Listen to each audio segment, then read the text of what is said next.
So when you've got a habitat, how do you manage it? So this is some work that, again, we were involved with the partners there, World Wildlife and Wetlands Trust and FWAG, and this Flourishing Floodplains project. So this is Debbie talking about her floodplain meadow.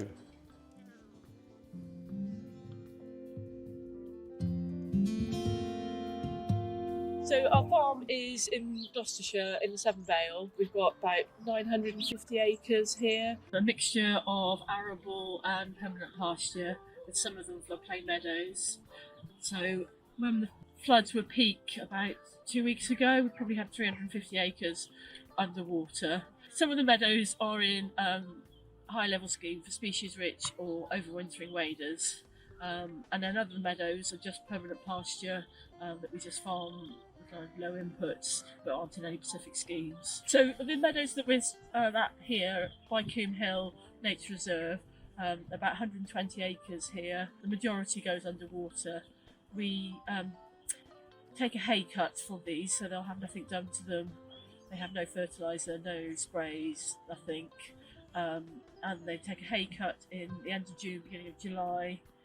Then we will move cattle down here and aftermath graze the cattle on the fields until the autumn, and then they come off in the autumn. We've noticed that if we take hay from more kind of ryegrass, higher intensity fields compared to this hay, and we put 2 bales out for the cows, they'll eat all the hay from here before they'll touch the other hay. So other fields that are in the floodplain, I've got other regimes in. So I've got planted what I call a wetland herbal mix, which is grasses that will cope with being flooded and also have some herbs and stuff in there.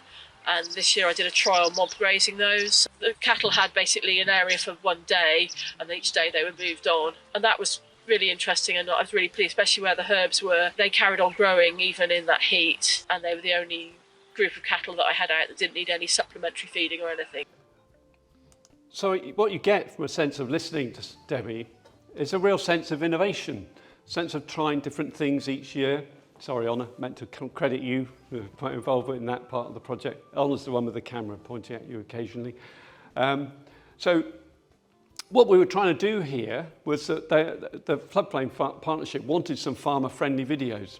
So we held a workshop with a larger group of farmers to design what should be in those videos. So in a sense that the farmers designed these, and then we went to 4 farms. The fact sheets are out on the farm. They use their own fact sheets because they've got Airbnbs, etc., and they want people to know in a sense what they're doing. So those farms themselves are using that, and the sense that we can share this around what floodplains are doing. You get a sense there. There was a lot of water on those pictures. So we're really farming in quite difficult circumstances. They're well aware of what their benefits are. Some of them have tested their soils. Their soil organic matter is somewhere between 17 and 25%, which for any farmers in here will go, whoa, that's quite good. So they're storing a lot of carbon. They're doing a lot of innovation. They're trying to go without bagged fertiliser. That'd be great for meeting our net zero target. So there's a lot of innovation, sensible. So what we're thinking here is someone who values retained habitats. Actually, society needs as many farmers as possible to be at that point, and critically, stay there. So there's no point reaching these points. All this restoring, recreating, yes, but those who are already there need to stay there, and those who are on that route need to keep going on that route.